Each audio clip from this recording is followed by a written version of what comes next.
Amém. Louvado seja o nome do nosso Senhor Jesus. Uma alegria nos encontrarmos novamente. Nosso culto de Santa Ceia. Esse final de semana me deu uma dor na garganta, estava com a garganta inflamada. Então estou sendo movido a água, a chá, a mel. Mas estamos aqui para honra e glória do nosso Senhor Jesus. Amém. Gostaria de convidar a igreja para nós abrirmos as nossas Bíblias no Evangelho de João. Nós vamos ler João 6:35. João 6:35.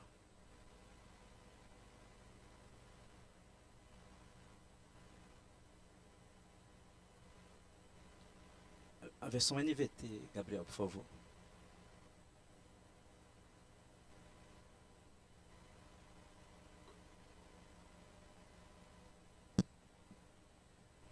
Amém?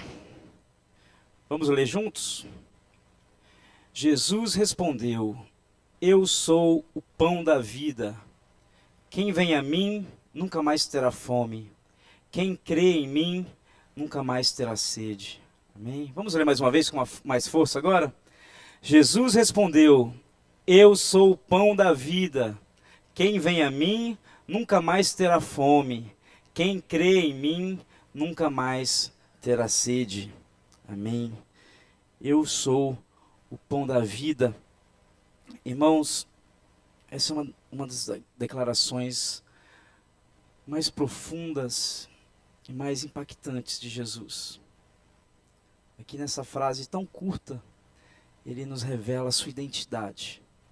Ele nos revela quem ele é, de fato, e o que ele tem para nos oferecer. Eu sou o pão da vida. Essa afirmação, Jesus ele nos traz a essência da sua mensagem. E para nós refletirmos sobre a força dessa mensagem, eu gostaria de dividir essa frase em 3 partes, que serão 3 tópicos para nossa reflexão hoje. E a primeira parte é eu sou. Eu sou. Aqui Jesus, ele revela quem ele é. E essa é a primeira pergunta que eu gostaria de fazer para você agora. Quem Jesus é? Quem ele é? Quem as pessoas dizem que ele é? Porque existem muitos estudos sobre o Jesus histórico, né? Muitas teorias, e é fato que a maioria dos estudiosos, tanto cristãos quanto não cristãos, eles são unânimes em afirmarem de que Jesus histórico de fato existiu. Ele existiu. Mas o debate não é se ele existiu ou não, mas quem ele era. Porque existem diferentes interpretações, existem diferentes pontos de vista. Por exemplo, para a maioria dos judeus, Jesus, ele era um mestre, ele era um grande pregador, mas ele não era Deus, ele não era um Messias. Para os muçulmanos, Jesus era um grande profeta de Deus, um dos maiores. Para o hinduísmo e o budismo, Jesus ele era um mestre iluminado, um guru. Para as pessoas não religiosas, Jesus ele é um símbolo de paz, de amor. Ele é um símbolo de um reformador moral, alguém que lutou pelas causas sociais, que se importou pelos mais pobres, pelos marginalizados da sociedade. Ele era um exemplo de coragem, alguém que manteve as suas convicções até o fim. E ainda tem aqueles que dizem assim, Jesus é um cara legal. Jesus é legal. O problema são os seguidores de Jesus, né? O povo chato pra caramba. Mas Jesus é legal, as coisas que ele fala, eu gosto, né? Mas a verdade é que Jesus, ele é famoso.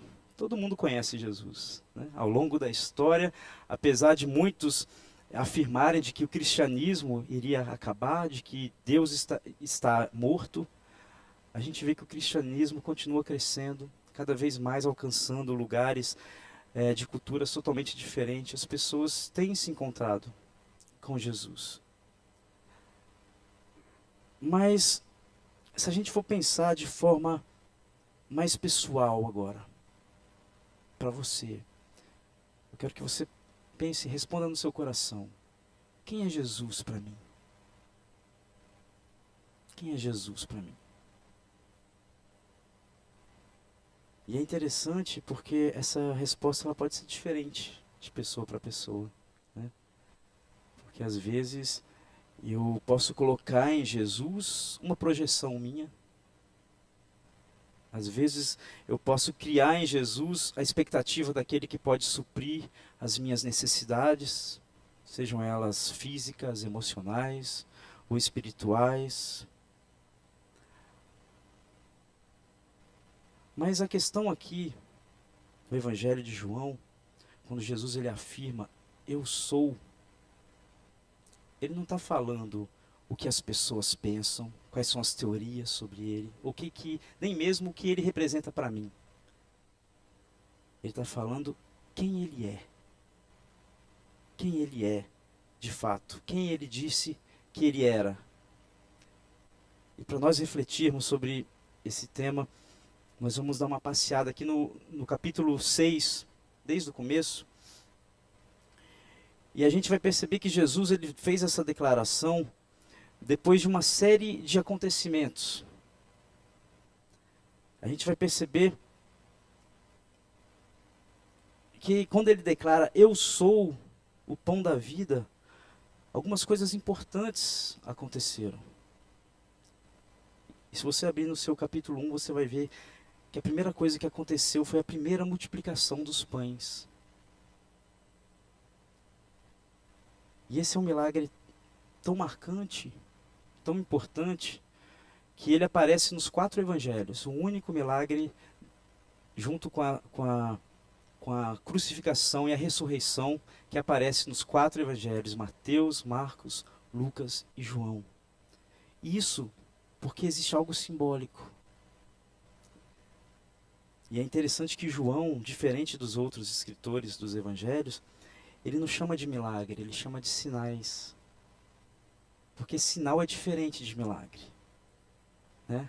O sinal ele aponta para algo, o sinal ele tem uma mensagem por trás, ele está te encaminhando para algum lugar. Então os milagres de Jesus não eram apenas milagres, ele queria passar algo com aquilo que ele estava fazendo. E se nós lermos aqui a partir do versículo 1, nós vamos ver que o capítulo 6, ele começa dizendo que depois que Jesus realizou vários milagres, ele curou uma grande multidão, Jesus ele atravessou para o mar da Galileia, juntamente com seus discípulos. Ele foi para um lugar chamado Mar de Tiberíades. E muito provavelmente Jesus ele fez isso para ter um pouco de descanso, né? Se nós olharmos os capítulos anteriores, nós vamos ver que Jesus ele estava numa atividade intensa, curando, atendendo muita gente. Então ele atravessa o Mar da Galileia com seu barquinho e vai para essa região chamada de Lago de Tiberíades. Só que o que acontece é que quando Jesus chega lá e ele se senta no monte, o texto diz que eles olham e o que eles veem é que a multidão estava indo atrás dele. O povo estava indo atrás dele. Então ele vira para Filipe e pergunta, Filipe, onde a gente pode comprar pão para toda essa gente? E aí Filipe responde, Senhor, mesmo que a gente trabalhe por meses, a gente não vai conseguir comprar pão para tanta gente. Só homens eram 5.000, sem contar mulheres e crianças. Então tinha mais de 10.000 pessoas ali, provavelmente, né? E é interessante que o texto diz que Jesus ele pergunta a Filipe, mas ele já sabia o que ele queria fazer. Ele queria testar a fé de Filipe. Então outro discípulo, André, ele chega e fala, Jesus, aqui tem um rapaz que tem 5 pães e 2 peixinhos. Mas o que é 5 pães e 2 peixinhos para essa grande multidão, né? Então a multidão chega e Jesus pede que todos se sentem e ele toma os 5 pães e os 2 peixes e ali acontece o grande milagre da multiplicação. O texto diz que todos ficaram saciados, satisfeitos e ainda sobraram 12 cestos. E o povo vendo aquilo, eles ficaram maravilhados. Eles falaram, de fato, esse é o profeta que haveria de vir. De fato, esse é um novo Moisés. E lembrando que o povo, eles viviam em situação de pobreza, de extrema pobreza. Eles estavam sob o domínio do Império Romano. E ao ver Jesus realizar esses milagres, eles falavam, ele é um novo Moisés. E da mesma forma que Moisés libertou o povo do Egito, da escravidão, ele vai nos libertar do domínio do Império Romano. E um detalhe aqui no versículo 15, ele diz o seguinte: Jesus sabia que pretendiam obrigá-lo a ser rei deles, de modo que se retirou sozinho para o monte. Eles queriam obrigá-lo a ser rei deles. Olha só que interessante. Mas isso, irmãos, não é porque eles sabiam quem Jesus era, mas era porque eles seguiam Jesus pelo que ele podia fazer por eles, pelo alimento que ele estava provendo. A relação com eles era uma relação de troca. Mas Jesus tinha algo muito mais profundo para entregar. Jesus tinha algo muito maior para mostrar para eles. E é isso que o texto vai nos revelar. E o texto diz que Jesus, sabendo disso, ele se retirou para os montes, ficou lá sozinho, tem um momento de oração. E no final da tarde, os discípulos perceberam que Jesus não estava voltando. Então eles pegaram o barquinho e falaram, vamos deixar Jesus para trás mesmo, depois ele vai, né? Pegaram o barquinho e foram. Atravessaram o mar da Galileia. E quando eles estavam no meio do caminho, o texto diz que uma grande tempestade chegou e ondas gigantes jogavam o barco para um lado para o outro e eles ficaram aterrorizados. Essa passagem também é relatada nos evangelhos de Mateus e de Marcos com mais detalhes. Aqui João ele é mais objetivo, ele vai direto ao ponto. E ele diz que quando eles olham, eles veem um homem andando por sobre as águas. E eles acham que é um fantasma. E Jesus fala, sou eu, não tenham medo, sou eu. E aí eles o recebem no barco, ele acalma a tempestade e eles completam a viagem, chegam do outro lado. E aqui é interessante perceber que os discípulos, eles já andavam com Jesus por muito tempo. Já tinham visto Jesus realizar vários milagres, tinham acabado de ver Jesus realizar um milagre. E mesmo assim, quando eles viram um homem andar por sobre o mar, eles acharam que era um fantasma.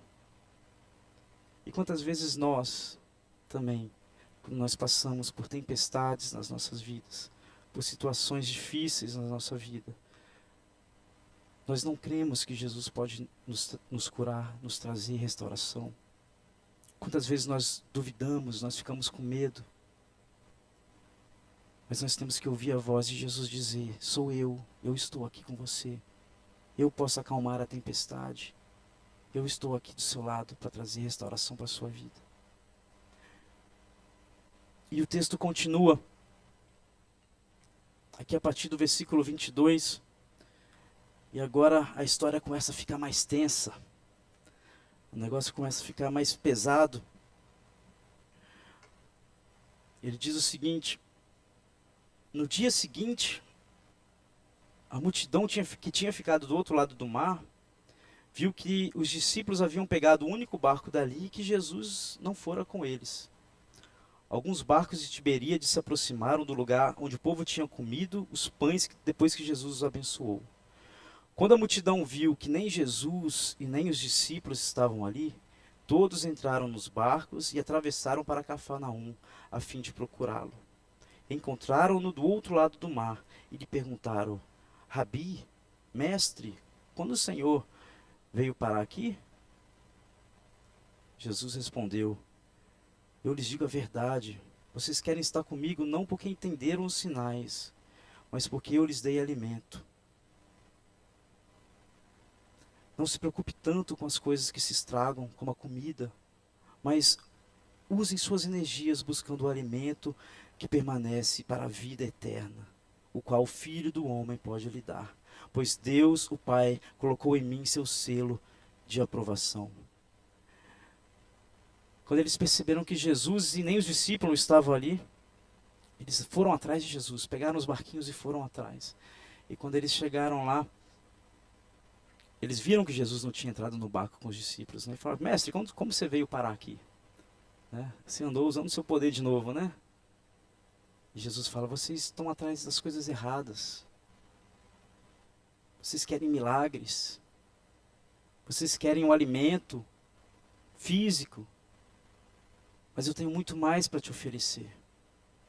Eu tenho um alimento para a vida eterna. Vocês gastam a sua energia com as coisas dessa terra. Vocês deveriam gastar mais energia com as coisas do alto, com as coisas de Deus, com as coisas que são eternas. E é isso que o Senhor ele está nos ensinando aqui.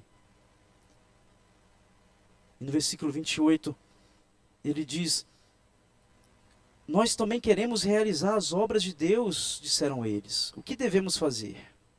Aí eles voltam para a velha ideia religiosa. Nós também queremos realizar as obras de Deus. O que nós temos que fazer? Passa as coordenadas, passa a lista de tarefas, passa a lista de regras que nós temos que seguir. É como se eles estivessem dizendo, por acaso nós temos que seguir as leis de Moisés com mais zelo, com mais cuidado? É isso que o Senhor está querendo dizer? E aqui no versículo 29, Jesus diz, essa é a única obra que Deus quer de vocês. Creiam naquele que Ele enviou. Vocês não entenderam nada. A única coisa que vocês precisam fazer é crer que eu sou o Filho de Deus. Até porque vocês falharam em cumprir as leis de Moisés. O apóstolo Paulo ele diz lá em Romanos 3:20, pois ninguém será declarado justo diante de Deus por fazer o que a lei ordena. A lei simplesmente mostra o quanto somos pecadores.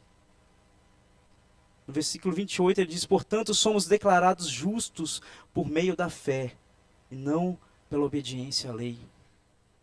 Nós devemos obedecer a Deus, não para que a gente se sinta mais justo, ou porque a gente quer algo em troca com Deus. A gente obedece a Deus antes porque nós sabemos quem Ele é. E porque nós confiamos nele. É para isso que o Senhor nos chama. Que a gente tenha fé nele. Essa é a obra que o Senhor, para essa obra que o Senhor nos chama. E aqui no versículo 30, o Senhor continua. E eles responderam, se deseja que creiamos no Senhor, mostre-nos um sinal. Olha só que coisa absurda. Jesus tinha acabado de multiplicar pães para uma multidão. Mostre-nos um sinal. Né? E continua aqui. O que o Senhor pode fazer? Afinal, nossos antepassados comeram o maná no deserto. As Escrituras dizem que Moisés lhes deu de comer o pão do céu. Ah, mas o Senhor quer que nós o sigamos, mas o Senhor precisa nos dar uma proposta mais interessante aí, né? Porque Moisés realizava sinais. Moisés nos deu o maná do céu. Moisés nos apresentou uma lista de 613 leis para nós seguirmos. O negócio com Moisés era mais organizado. O Senhor veio só com um negócio aí de ter fé. Esse negócio está meio... vai ficar meio bagunçado, esse negócio aí, né? A multidão buscava algo mais espetacular do que o maná do céu. Eles buscavam provar. Na verdade, eles estavam desafiando Jesus a provar de que ele era maior do que Moisés. De que o que ele tinha para oferecer era maior do que o maná do céu. E o texto continua a partir do versículo 32. Jesus disse, eu lhes digo a verdade, não foi Moisés quem lhes deu o pão do céu. É meu Pai quem dá o verdadeiro pão do céu. Jesus corrige eles. Não foi Moisés, foi Deus. Foi o meu Pai que deu o pão do céu. Senhor, dê-nos desse pão todos os dias, disseram eles. Jesus respondeu, eu sou o pão da vida. Quem vem em mim, nunca mais terá fome. Quem crê em mim, nunca mais terá sede. Eu sou o pão da vida. Mas vocês não creram em mim. Embora tenham me visto. vocês não creram em mim.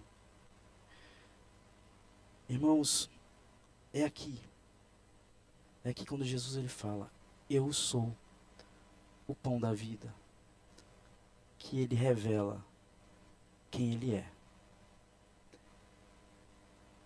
Ele revela a sua identidade.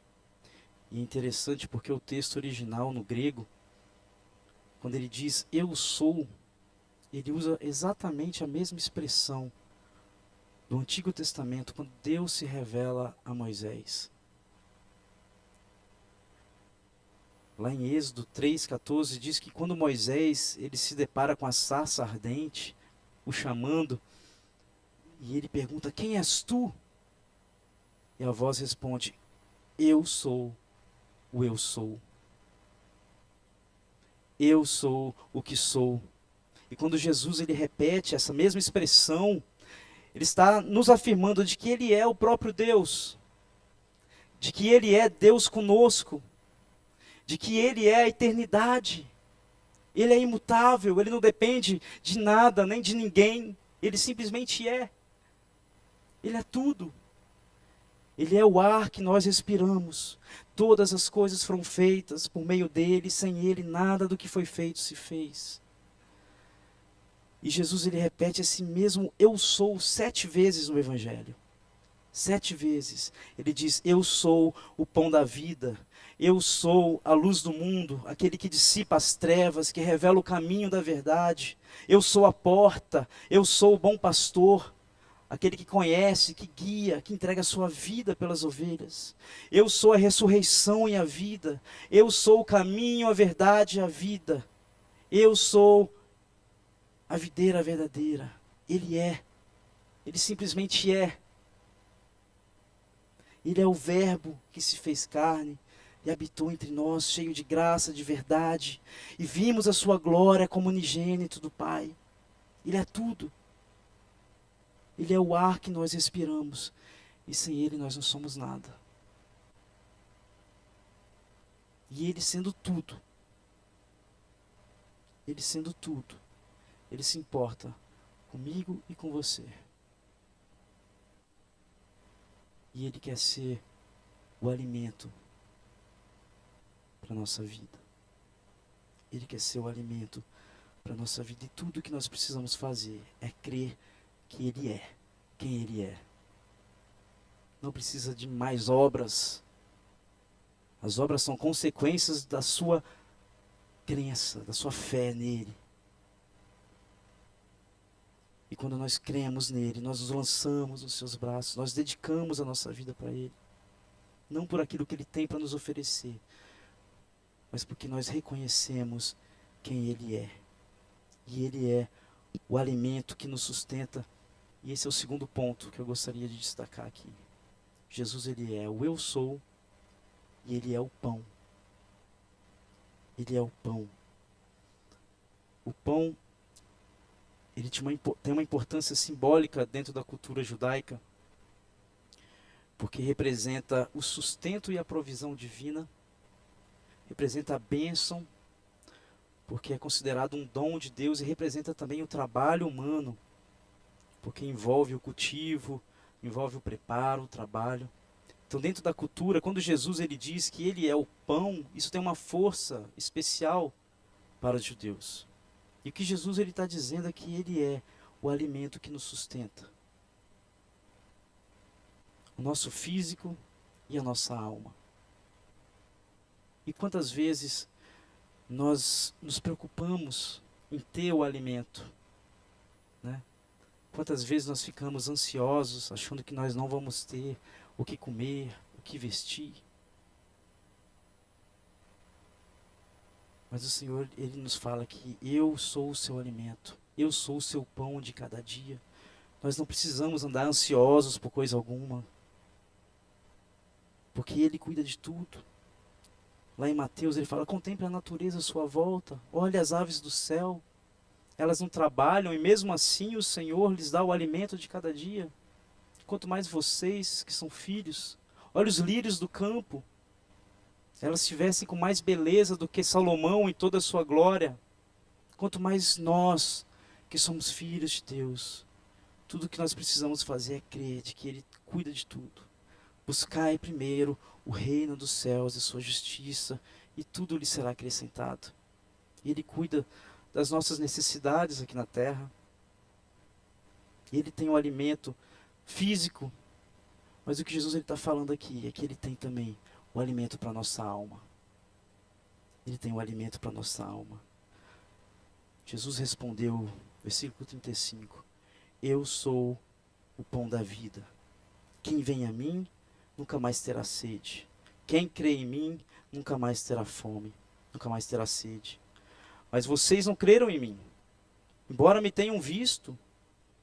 Contudo, aquele que o Pai me dá virão a mim, e eu jamais os rejeitarei. Pois desci do céu para fazer a vontade daquele que me enviou, e não a minha própria vontade. E esta é a vontade de Deus, que eu nunca perca um sequer de todos que Ele me deu, mas que eu ressuscite todos no último dia. Pois é a vontade de meu Pai, que todo aquele que olhar para o Filho e nele crer, tenha vida eterna, e eu o ressuscitarei no último dia. Amém? Jesus, Ele é o pão que alimenta a nossa alma.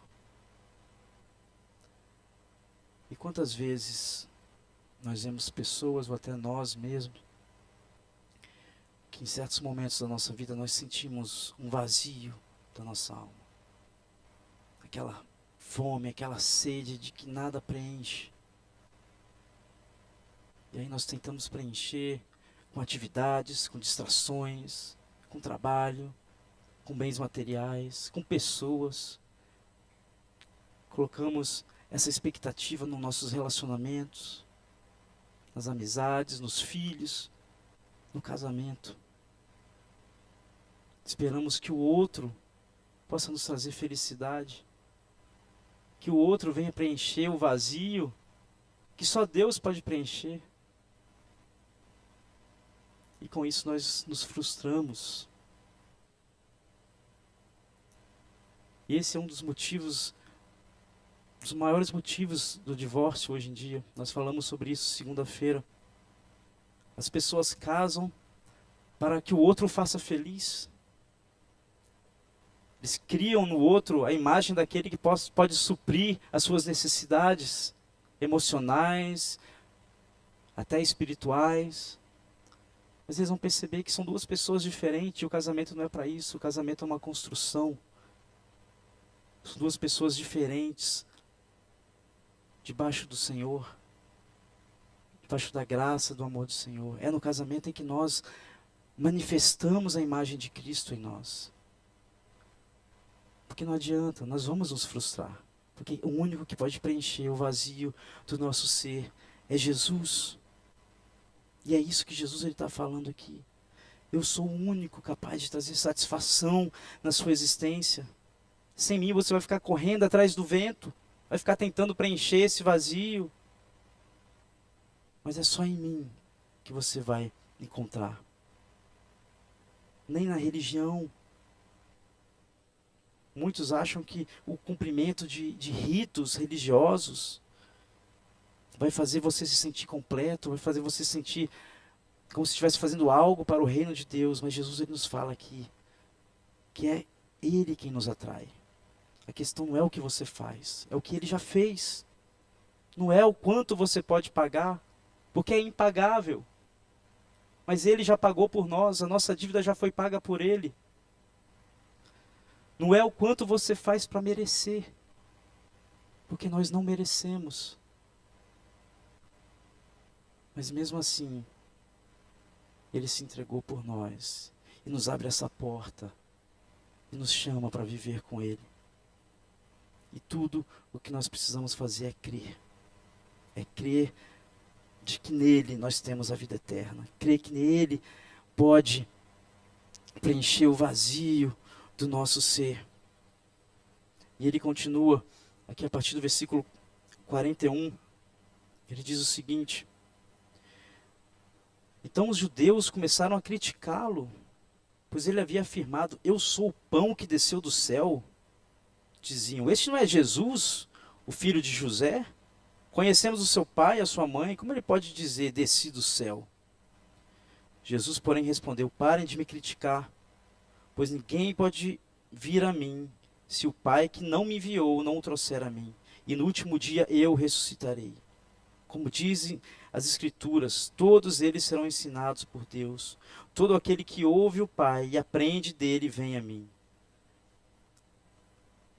Não que alguém tenha visto o Pai, somente eu que fui enviado por Deus o vi.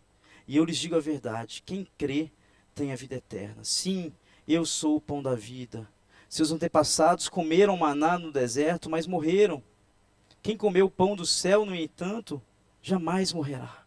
Eu sou o pão vivo que desceu do céu. Quem comer desse pão viverá para sempre. E este pão que eu oferecerei para que o mundo viva é a minha carne. Então os judeus começaram a discutir entre si o que ele queria dizer. Como pode esse homem nos dar sua carne para comer? Perguntavam. Então Jesus disse novamente: eu lhes digo a verdade. Se vocês não comerem a carne do Filho do Homem e não beberem o sangue, não terão a vida em si mesmos. Mas o que come minha carne e bebe meu sangue terá a vida eterna. E eu ressuscitarei no último dia. Pois minha carne é a verdadeira comida e meu sangue é a verdadeira bebida. Quem come minha carne e bebe meu sangue permanece em mim e eu neles. E eu vivo por causa do meu Pai que vive em mim, que me enviou. Da mesma forma que quem se alimenta de mim viverá por minha causa. Eu sou o verdadeiro pão que desceu do céu. Seus antepassados comeram maná e morreram. Quem comer este pão não morrerá, mas viverá para sempre. Amém? Irmãos, é interessante que aqui a gente percebe que os judeus eles começam a querer tentar diminuir a mensagem de Cristo. Eles falam: como assim ele fala que é o pão que desceu do céu? A gente conhece o pai dele, é o filho do José, da Maria ali. O que ele está falando? Né? E Jesus fala, porque de fato isso que Jesus está falando aqui, diante disso que ele está falando aqui, nós temos apenas duas escolhas. Ou ele é um louco de pedra, ou ele realmente é quem ele está falando que ele é. Eu prefiro acreditar que ele é quem ele fala que ele é. Porque sem ele não há vida. Sem ele não há satisfação nessa vida. E quando ele fala que aquele que comer da minha carne e beber do meu sangue, e aí eles ouvindo Jesus falar sobre isso, está falando: o que esse louco está falando? Comer da carne, beber do sangue. Eu não sei se eles estavam achando que Jesus estava falando de forma literal. Eu não acredito que seja isso, mas a verdade é que eles não estavam entendendo o que Jesus estava querendo dizer. Mas o que o Senhor que ele quer dizer aqui é que quem comer e beber o seu sangue é uma metáfora para a fé. É você crer que Jesus é o alimento para a nossa alma. Ele está falando de algo espiritual. O povo de Israel experimentou um maná, o pão que descia do céu. Mas Jesus fala: todos eles morreram. Mas eu tenho um pão espiritual, que é para a vida eterna. E quem comer desse pão, quem beber desse vinho, nunca mais terá fome. E é isso que o Senhor está nos falando aqui. E Ele nos chama, ao comer do seu corpo e beber do seu sangue, Ele nos chama para que nós façamos parte do corpo dele. Nós estamos nos ligando a Ele. Assim como Ele está ligado no Senhor, nós permanecemos nele. Somos um só corpo, uma só carne. Eu vivo por causa do Pai, assim todo aquele que se alimenta de mim viverá por minha causa. Porque Ele é o pão vivo que desceu do céu. E nele nós estamos satisfeitos. Amém? Ele é tudo o que nós precisamos.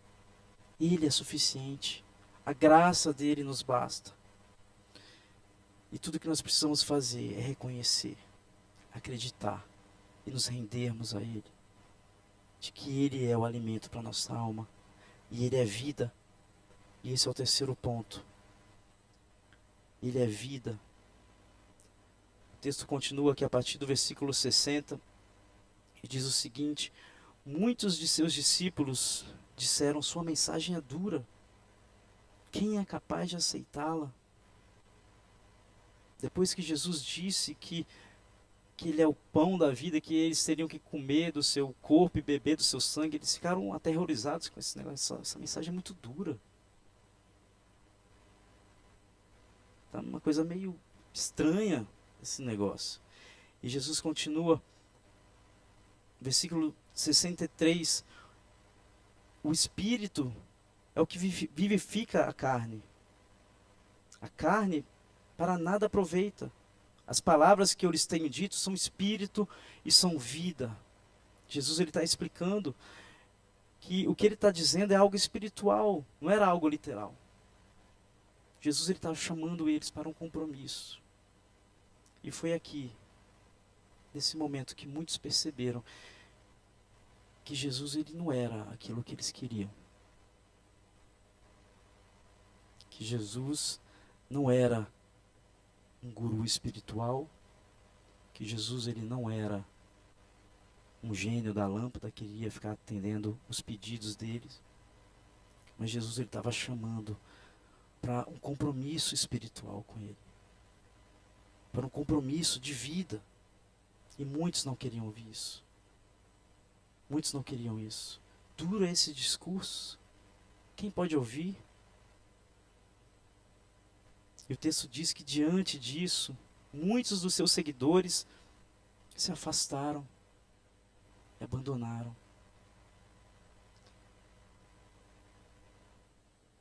Talvez muitos de nós também faríamos o mesmo.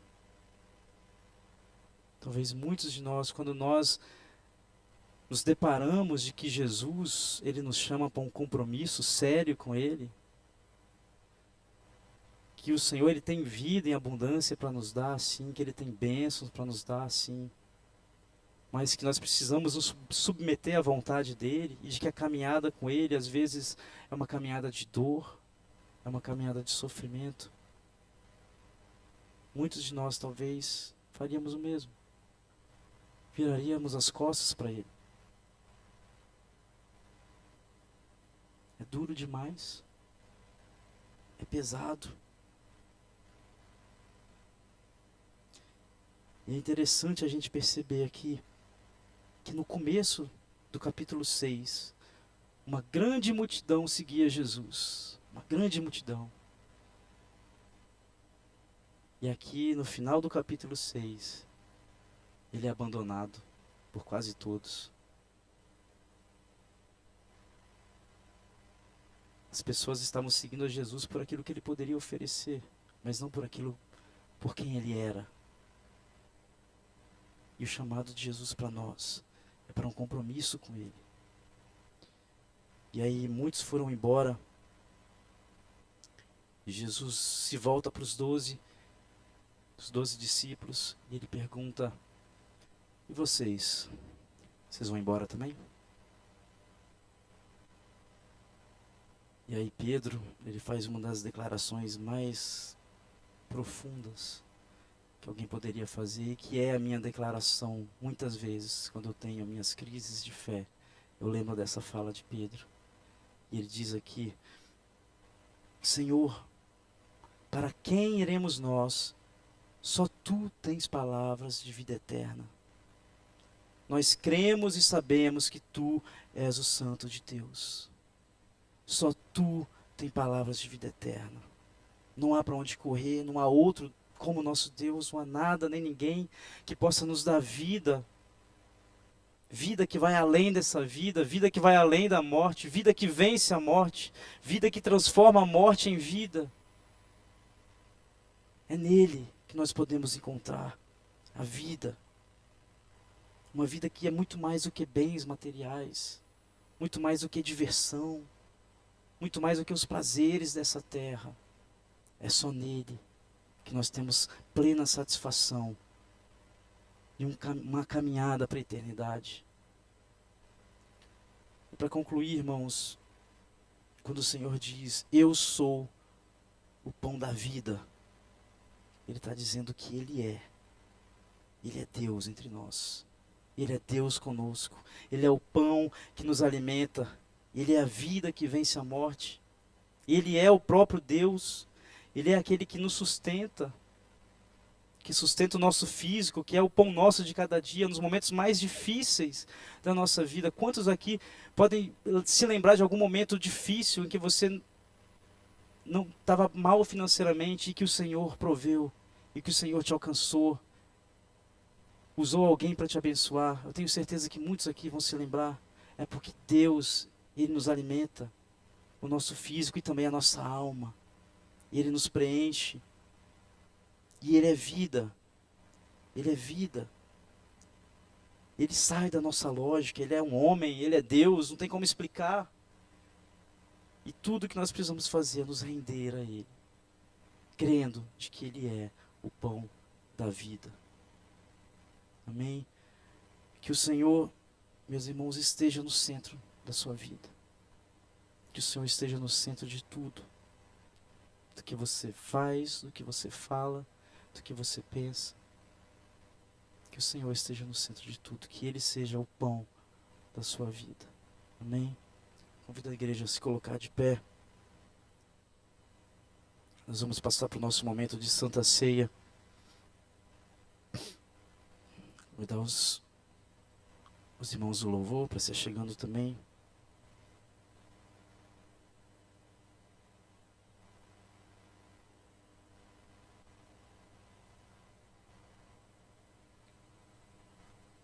Como de costume, os irmãos que vão participar da Santa Ceia, eu quero te convidar a vir aqui à frente. Vamos ficar aqui em volta, mais pertinho, para nós louvarmos ao Senhor, orarmos juntos. Nesse momento tão importante, onde nós, simbolicamente, nos alimentamos do Senhor, do seu corpo, do seu sangue.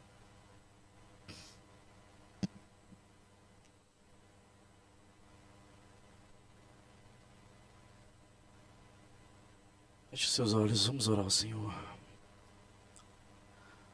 Pai, muito obrigado, Senhor. Muito obrigado por esse momento tão precioso, onde nós nos lembramos, Pai, de que o Senhor é o alimento para nossa alma, de que o Senhor é Deus em nossas vidas, e de que o Senhor é vida, vida plena, vida eterna, de que nenhum outro Deus, nenhum outro lugar, nós podemos encontrar aquilo que só o Senhor pode fazer. Pai, e nós queremos te adorar, te louvar e te servir, te seguir, Pai. Não simplesmente pelas bênçãos ou por aquilo que o Senhor tem para nos oferecer. Nós sabemos que é muito que o Senhor tem para nos oferecer. Em Ti nós somos mais do que vencedores. Em Ti nós somos abençoados. As bênçãos do Senhor nos alcançam, as misericórdias do Senhor nos alcançam. Mas mais do que tudo, nós te louvamos e te engrandecemos pelo que Tu és. Pelo que Tu és em nossas vidas, Pai. E nós queremos que o Senhor seja o centro da nossa vida, Senhor. Seja o alimento para a nossa alma. No nome do Senhor.